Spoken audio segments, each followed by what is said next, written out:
Welcome to the Legends of Kansas podcast. I'm your host, Brandon McAnderson, joined by Ring of Honor member Chris Harris Jr. We are going to break down the Kansas Jayhawks versus the Oklahoma State Cowboys, a victory that could put Kansas back on track. I think they figured some things out in the run game, figured some things out on defense, answered some of the calls that we've been looking for them to answer.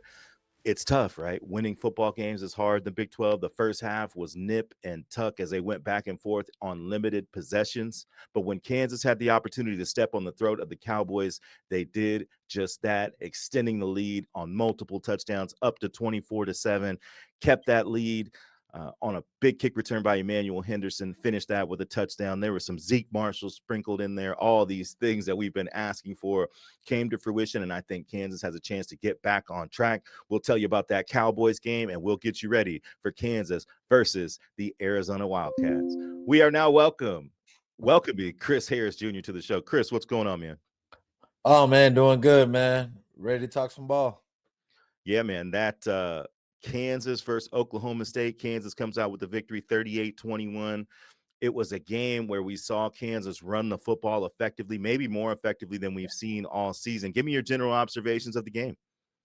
I just thought we started out slow. I didn't like the way we started. Oklahoma State came out and scored on the first possession. You never want to see that as a defense. You want to kind of, set the tone. And that's why you kick the ball off. You want that defense to come out there and set the tone at home, and I feel like that's one area I didn't like. But second half was dominant. Pretty much ran the ball the whole third quarter. That Highshaw ran angry. When he played those Oklahoma teams, you're gonna run a little bit angrier. So we just need him. He runs hard every week. He has to break a lot of tackles. In order to get positive yards. But I thought he played very well. The offense looked very well, and it was dominant this week, especially in the red zone. Jalen made smart decisions. We had good plays, quick throws to where he can just make the easy targets, and a dominant second half.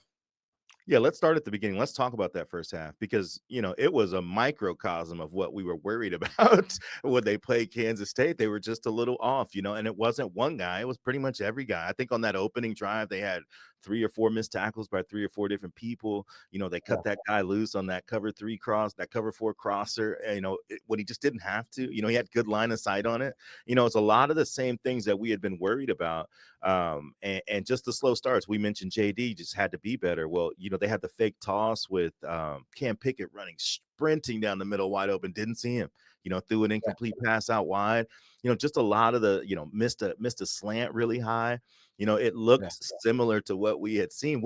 In your opinion, what snapped him out of it? Because it wasn't as if it was all bad, right? In the first half, we saw, Dean Miller play with great effort at the defensive line, make a big hit on a guy downfield. We had been curious about when's that defensive line going to get going. I think we saw the effort and the depth we wanted to see in the first half, but the tackling wasn't great. Some of the coverage mishaps weren't great. The late second half, giving up that 2-minute drill almost touchdown and then resulting in the blocked field goal was a huge moment. But that drive itself, that 2-minute drive, man, that looked familiar to some of the struggles they've had all season, just unable to really get a stop when they need it the most. But that blocked field goal, by Leroy Harris and Keenan Caldwell got some penetration there. But that was a big difference, Chris. Just talk about what that can do for your momentum and your psyche when you expect to give up points and you don't. The offense, we started slow, and that's just because we just couldn't get the run game going. Oklahoma State played solid run defense early in the game, and we missed some throws. But we got the momentum back by there's our special teams. I think our special teams played very solid. We had good return yards by Henderson. He's been phenomenal in the return game all year. And then I think Harris blocked the field goal. Yeah. They missed couple field goals, and then from there we took the momentum into halftime and then just ran away with it. So that's kind of how I seen that game going. Secondary wise, we still have some issues, right? I think they threw the ball 200 plus yards. Even though we stopped the run, we got to get better in the secondary, cause more interceptions, tackle better. In order to especially beat this Arizona team, which we'll talk about later, because they have weapons all over the field. So, and they're going to look to throw the football. So we got to definitely have major improvement from this game. Take it, study it, and try to get better going into this week. Yeah, I think there was, we were kind of asking, like, what's the identity of the team? Like, what kind of direction are they looking to go in general? And I think we saw a little bit of that with personnel. We saw a lot more Leroy Harris this game than we had been the last couple weeks, and he was really impactful in the run game and the pass game. Yeah. We also saw Saeed Gibbs play outside corner. He's the Georgia Ooh, Tech transfer that was brought in to play nickel, and he yeah. looked really good. I I didn't like. Hey, he kind of. I'm like, man. Hey, I like the way he moves. I like the way he has great feet. They're gonna miss him for that. Is it a quarter? He's gonna miss the first half next week. Yeah. They The are first going to. half. Yeah. It's hard right there because my generation, my era. That's a clean hit. Yes, it is. But this generation, you're right. We have to coach that different. We have to, practice that different. And right there, only thing you can tell them is try to just go for the ball. And that's a teach tape play because it's gonna happen to you as a DB blitzing. And maybe he hasn't blitzed. Well, he's played the nickel, so he's Yeah. blitzed. But when guys haven't blitzed too much and they go in there like that, they got a clean shot. There's different techniques now that you got to be able to practice in order to stay away from those penalties. Yeah, and his target was off. It wasn't way off, but his target was off. He just was a little bit, too much into the neck area. He wasn't way off though. But what I liked Yeah, about him is that Kansas has shown a tendency to want to play off coverage at corner, which means you yeah, should be breaking on things, and he was a guy that was breaking on things. And that's yeah, not always the case when you see Kansas corners in off coverage. Not only did they find something with him playing outside corner, I think they solidified Jalen Todd as a nickel corner. I thought he tackled really well. I thought he was yeah, very physical. I mean, he's a guy that, Chris, you know what it's like to play early in your career. And honestly, there's some similarities. You had to do some of the same stuff, play corner, yeah, outside, play inside. You even play some safety. But just talk about yeah. Jalen's versatility and, a defense that there's not, collectively, there's not all these great things to say, but he's a guy that's been very strong as a true sophomore.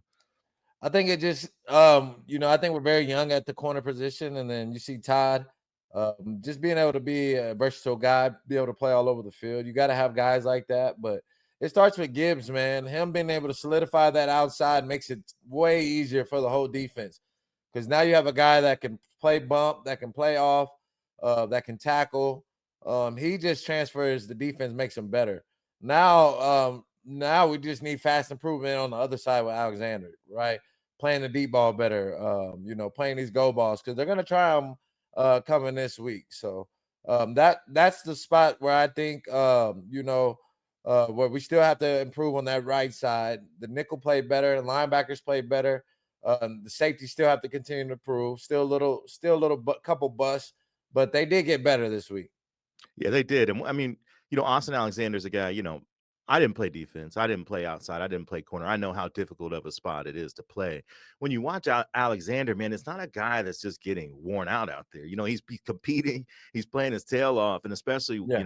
when the ball's in the air. What kind of pointers would you give to a young corner that is not way off? Just not making the plays that he expects to make, not making the Yeah. plays that he's put himself in a position to make. What's your Yeah. message to a young corner like that? My method is if you're gonna go up on the line, you got to put some hands on him. A lot of the times when he does get beat, it's a free release, and we see that the kid has size. He's not a small corner, and he can run. So it's just having better technique at the line of scrimmage, and then when you are in those phases where the receiver is on top, being able to play his hands. Right now, he's having trouble finding the ball and finding the hands, and he's kind of panicking. So. Right. Only thing you can do is learn from those experiences. It's hard. Practice can't simulate the game when the ball's in the air Right. for corners. You know what I mean? You Yeah. got to get those game reps, and hopefully he learns from those mistakes. But really, it starts at the line of scrimmage with the kid. He has to get better at the line of scrimmage. I think Gibbs he's way more polished. He's probably our most polished corner from just watching him play this one game, really at the corner Yeah. position than what I've seen this year. Yeah, so that gives them. I think that gives you a lot of optimism for this defense moving forward, just because you're going to miss him for the first half of next week, and they are going to need him. But Yeah. You like the way that they can move the pieces around now. The safeties are getting healthier, so they can return back and start to get some more play there. So we talked about what we want to see on defense and seeing most of that and seeing some of the improvement we talked about. Now, offensively, run game is what we talked about primarily last week on the show. And one of the big issues we talked about was, is this a duo team? Is this not a duo team? Is it on the back? Is it on the scheme? What you saw this week when they ran duo was extra tight ends, extra linemen, and it helped. And if you look at a lot of people in the Big 12, it's a lot of odd fronts, and it's a lot of 5-man traditional fronts, and then safeties and DBs rotating. Kansas went with Nolan Gorchika as the extra tight end because of injury, and man, did it make a difference just because the Yeah. line of scrimmage was in a much different place, especially on duo. Because we talked about, it's this cat and mouse game, right? Where, there's two gaps to go to. How can I influence this or that? Well, it's easier when the line of scrimmage is 2 yards off. What'd you see from the run game? What'd you like about the Yeah. versatility? We saw some option. We saw a lot more frequency of inside and outside zone. I think they found a nice fit too, as well, in the offensive line. Right. I think we got something with this 12 personnel, right? We got big tight ends that can, they can stretch the field and they can catch the ball and can make plays after the catch with their legs. So I like the big personnel and then being able to sprinkle it in. What's number 7's name? Is it? I don't want to mess his name. Can't pick Pickett. it. Yes. I think we found something with him, right? A playmaker, another guy that we can get jets and put him in motion. Find ways to get this guy the ball because he is a playmaker. The big receiver made big plays in the red zone. Henderson, Canty made some plays as well. right? Canty's making plays. So I think if we keep that identity, right, we can't be a stretch, 5 wide team, right? Let's be a power team. Let's use our big body tight ends. Let's control the clock, right? We've been out. Jalen hadn't been, I think other than the K-State game with the turnovers, right? He's actually been pretty solid compared to last year with the turnovers. Yeah. Right. So if they can do that, control the game, let's bring Marshall in, right? Let's bring him in. Let's run some other different run game, wildcat games, gadget games, because we see that he has a little bit more juice than Jalen, right? Yes. So let's just try to get our guys more involved. We got a lot of playmakers, and there's no reason why with the guys that we have, we shouldn't average 30, right? I think we should average a lot. So staying with that big personnel, running the ball, being physical, doing that duo, like you said, Highshaw running angry, right? He has to run with that same mentality next week. And we got a chance to be at Arizona because we're gonna need everybody versus this team. This team is not is better than what the record says. Absolutely, they are. And I like that you brought up Bryson Canty. As a person that has been to practice a lot and seen him in practice, man, this guy's good. He's just been banged. He was banged up at the wrong time in camp. He couldn't get his rhythm with the quarterback, with the groups, and the additional bye weeks have kind of helped him catch up. But I think he's a guy that over the back half of the season, this next 3 games is going to be very good, just because he's quick. He's got an NFL type body and big, strong hands. So I think he's a guy that's going to continue to help. Isaiah Marshall, I think my favorite thing about that is you mentioned he's more explosive than Jalen, which is true. He's a little more explosive than everybody we have. He made a guy miss in the hole and stayed at top speed, then broke a tackle, then spun off of him. That's not something that we've seen a lot. We've not seen With the guy running back. Yeah. I mean, we just haven't seen a guy like shake someone and have explosives out of the backfield. So I think he needs to factor in 3-4 carries, 3-4 plays, so there's more that you can put on him just from his playmaking.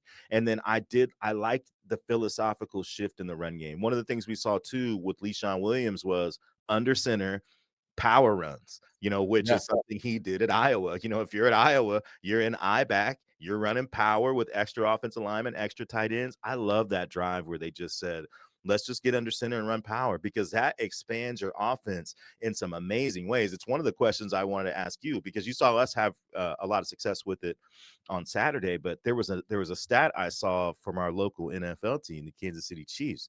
They are top 3 in the NFL defending the gun and bottom 3 in the NFL defending under center. Now, I'm asking you, just because you've seen it all, what kind of things what does that do to a defense, especially in the Big 12 where you're seeing a lot of spread, a lot of motions, a lot of tempo. Now you're seeing a team come out of the huddle, 12 personnel, 13 personnel, and pound you. What does that do to a defense? How does it kind of change what they're looking at? They've just been so used to defending the spread and defending, this veer and spread offenses that you see now, going on in the college game. That when you see a kind of pro style offense, these teams can kind of get lost and they're not recruiting to be able to stop a pro style offense. So when we can go downhill, especially in the Big 12, add that power element. But you want to be a versatile offense, but us finding a way, finding our identity, being able to have success from it, it makes it very hard on a corner on the secondary, because now you got to defend play action. There's different drop backs and deeper routes in that, which would that come at the corner position. So it just adds a different wrinkle that you might not see too much in the college game. Yeah, I just liked it. I like what it did to the team, and I liked what it did to the defense. These defenses are, like you said, they're recruiting to stop spread, they're Yeah, recruiting to stop tempo, they're recruiting to stop RPO. Everybody's looking for this third hybrid box player that can do both things, that can both make plays as a tackler and make plays as a defender, in the passing game. But when you're facing a team that's not looking to do that, it can kind of right. neutralize some of the things you want to do. And I think it's a necessary changeup, right? It's like you mentioned, it's about diversity, it's about finding an identity. And one of the things with Kansas is at the beginning of the year with Jalen, going crazy, was we were great at explosives, right? We were great at yards per completion. We were throwing the ball down the field nonstop. We were making plays in the passing game, and we didn't have any balance. And now what you've seen is when Kansas is at their best this season, it's 10, 12, 15 play drives. They're possessing the ball. The defense is rested and prepared for the next series. I think they're trying to walk a line of how can we get JD to where he can push the ball down the field but not get sacked and avoid a bunch of negatives, but also still have that element. It's tough, right? It's just going to be a Yeah, tough thing to watch them figure out over the next 3 weeks. And as we transition into talking a little bit about Arizona, let's start that now. This is the week where that is absolutely necessary, because efficiency in the passing game is just something that no one's been able to do against them. They've not been able to find efficiency. So Kansas is going to have to run the ball, but this is a good run defense. They're top 15 in NCAA and run defense as well in terms yeah, of yards per carry. I think they're just under 4 yards per carry, so they can do a lot of things, and that's where this is going to be a good element. I liked where Kansas went to the toss look, because you mentioned like what is the identity of offense, and we've had a good idea of what that is, but I think it's best when it's testing your eye discipline. When it's testing your ability. Can you be, can you defend a toss right and have a guy streaking up the seam on the left and defend both? That's kind of been what Kansas has done, and they're going to have to do those things against Arizona. Give me your early thoughts about the Wildcats yeah. and how this matchup might go. Like you said, their defense is very stout. Great D line, linebackers that are fast. Their secondary is nice. They got guys that can go get the ball all over the field. Probably one of the best secondaries I think we'll probably face this year, but not the best D line. I think we've seen the best D line from Texas Tech. Mhm. Them boys are humming, but secondary wise, this might be the best secondary. When you say the totality, having nice safeties and corners, they can go get the football. Yeah, Um, we got to be able to run the football, like you said. Bring that power game. Let's put them. Let's see if they can have great eye discipline. Continue to use our tight ends and the RPO game, because think about it, B Mac. Most time your RPO guys have been, receivers, right? But last game we kind of flipped it and went to the tight ends a lot on the Mhm. RPO game, and that now the linebackers have to have good eyes and play the run. That makes it very hard. So I think we need to stick with that. Keep the game short. Play solid defense. Try not to give up the explosives, because this team can throw and they got receivers everywhere too. This is a game where we got definitely try to control the football and keep the ball out of Arizona's hands. Yeah, I feel like it's why I mentioned, like, I think their offense is finding an identity, even though it's like maybe it's not as fun as it was earlier in the year, right? With all the deep balls and the RPOs and the pulling and ducking. I think they can still do those things. I just need they're going to need to do those things, right? It's not like it's something that they can completely abandon, but I think they found something with ball control. And this is a team that's going to force you to be efficient. There is no giveaway throws, and I think in the Big 12, that's the best way to play right now. There are so many teams, that are one read quarterback throwers or RPO extensively to where it's like I'm looking at one thing, and if it isn't there, I don't know what to do. Arizona is one of those teams that just takes that away. They just don't give you that. They don't give you access to that. So then it's like, Right. okay, you can beat us, but you got to throw the ball over our heads, and we like our guys back there. So Yeah. it's a catch-22 when you play Kansas too, right? Because you mentioned Cam Pickett, big time speed guy. You know, E-Man Henderson, big time speed guy. So how do you think Kansas walks that line of of trying to continue to be ball control, continue to extend possessions, but also if they're caught in the wrong coverage, making them pay. And they will, I think they can trust JD to make throws down the field, and they're going to still take them when they see the right coverage that they want.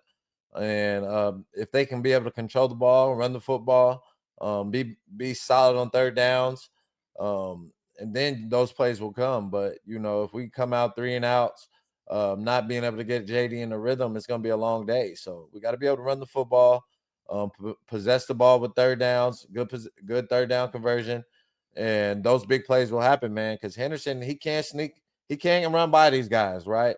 Mhm. They do have to respect our receivers and sprinkle in Marshall and Pickett, find ways to get these playmakers the ball in space, just like them, try to match their playmaking, and I think we can do that offensively. Yeah, and I think that's one of the things you mentioned earlier too, is that this is a solid D line. This is a good D line, but this isn't one of the top D lines in the country. They really do it on the back end. If you look at their pressure rate, they're not a high pressure team, and they're still able to be efficient on the back end. That tells me they can cover, and Yeah. not just at the secondary level, at the linebacker level as well. But let's see if they can hold up to some of this gap responsibility. I watched them on film against Oklahoma State, watched them against Houston, and watch them against Colorado. These teams are all extensively in spread looks. I mean, they're almost exclusively in spread looks to where they're spread out in these coverage situations. I think you want to bring these guys into the box, see if they can handle some hat on a hat football. I think that's where that Zeke Marshall package can come in, right? You get that extra hat in the run game. And then you also have these things where, you're running power with Leshaun Williams.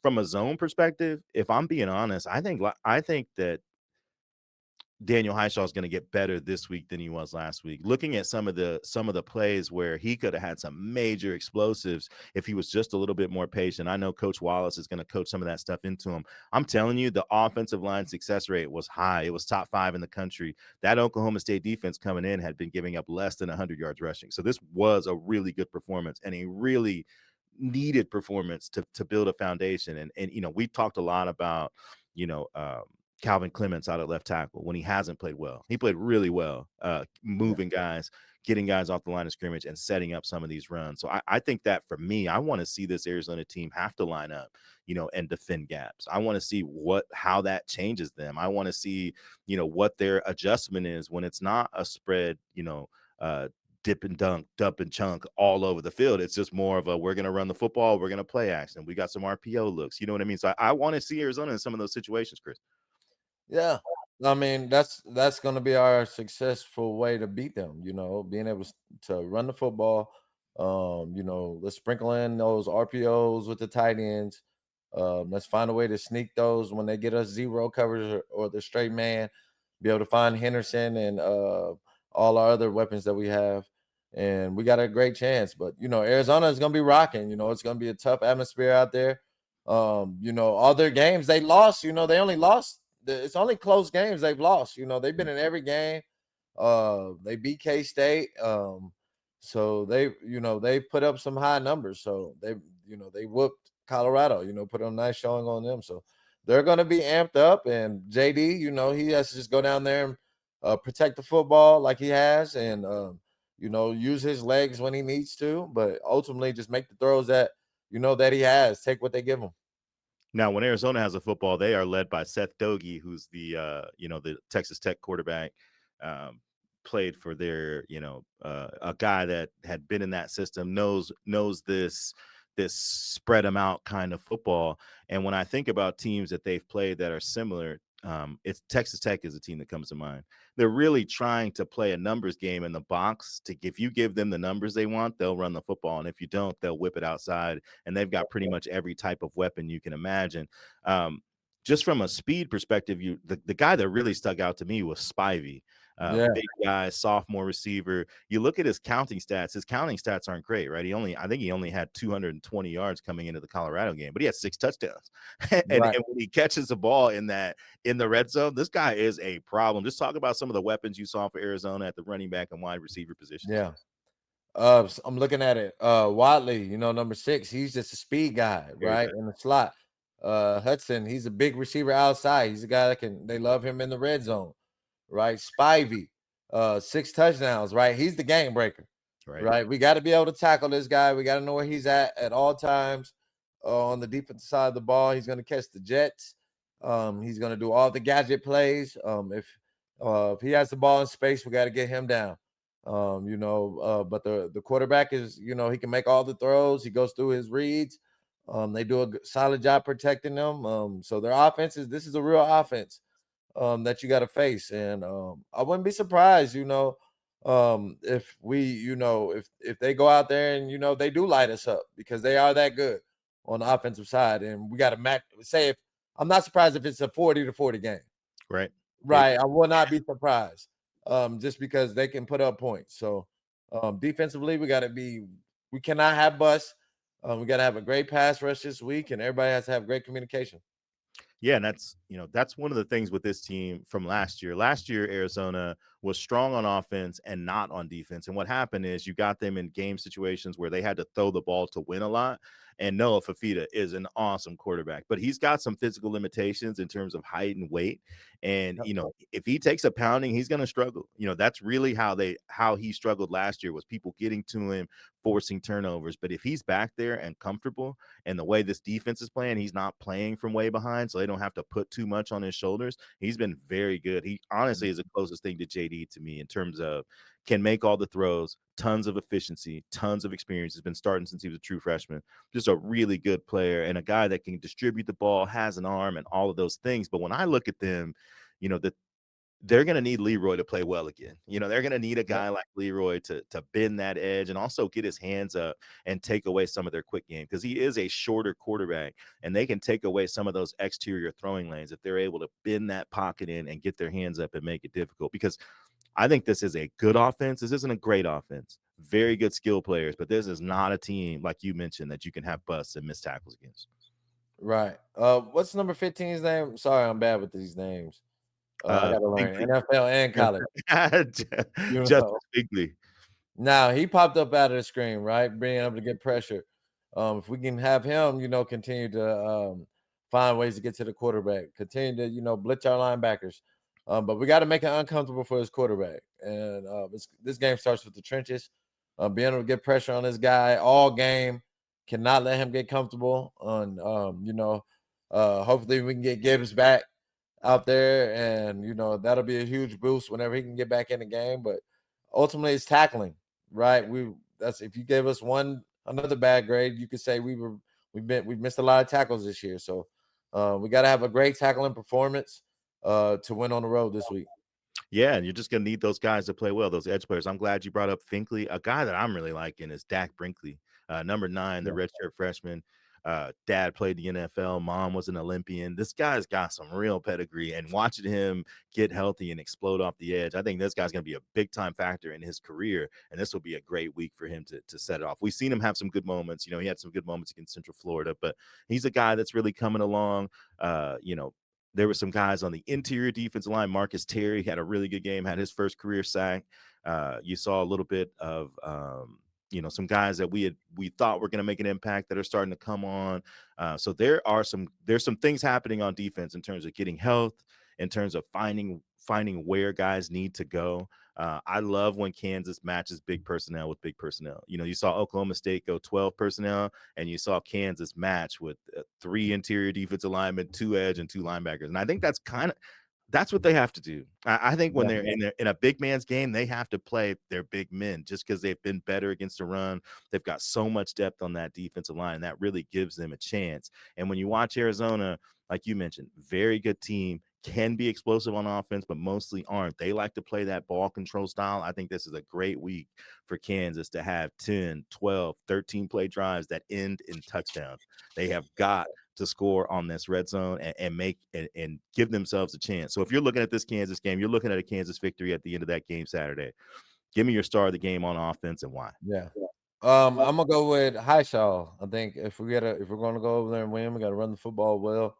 And I think if he continues to do what he did last week, run angry, we stick with this running game plan that we had in that second half, especially the second half.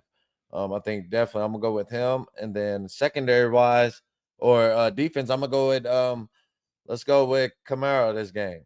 I think he has to have a big game. Who else? Todd has to have a huge game, especially in the slot.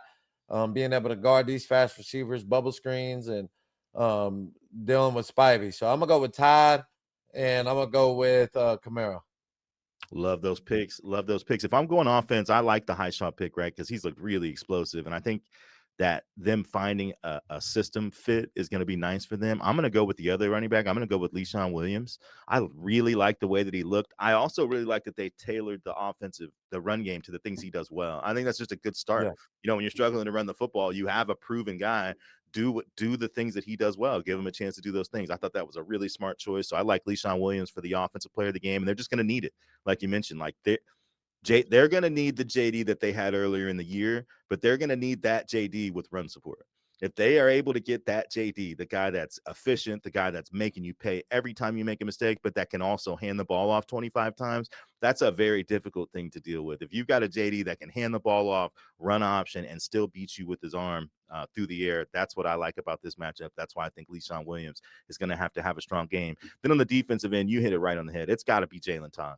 You know, he's going to be the guy that they're going to try to stress out the most with their numbers game, you know, with is he in the box? Is he out? Can we make him come up and occupy a gap and be a tackler?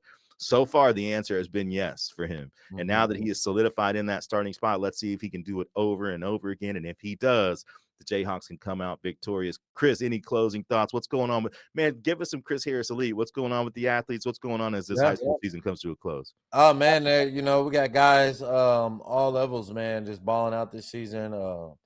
We're getting ready to start tryouts November 17th. So a couple weeks, man. We're excited. The Little League footballs, they're closing up this weekend. We got the championships this weekend, a lot of kids in them. So I'm excited for them and excited to get back with the boys, man, get back training and, get back out there on the field and get our tournament schedule going, man. So it's always fun to develop in the youth. And it's been good, man. I'm excited. Hopefully I got some Jayhawks coming up. Come on, Jayhawks. We need you, man. Yeah. And one final thought on Bixby. They finished this season #1 nationally. What do you think? Yeah, it's possible. They've already pretty much ran the table. They just got to finish out the year, win state championship, which I think they should be able to breeze through and be able to do that. Coach Montgomery could have probably put up 100 points multiple times, right? But they only play like a quarter or one half, every game. So it's rarely they play the whole game. So they're the real deal, man. It's a real college program down there. Man, they do it as well as anybody in the country. Chris Harris knows better than anyone. Pure product of Bixby. Thank you for joining us, the Legends of Kansas podcast. We will see you next week. Rock Chalk.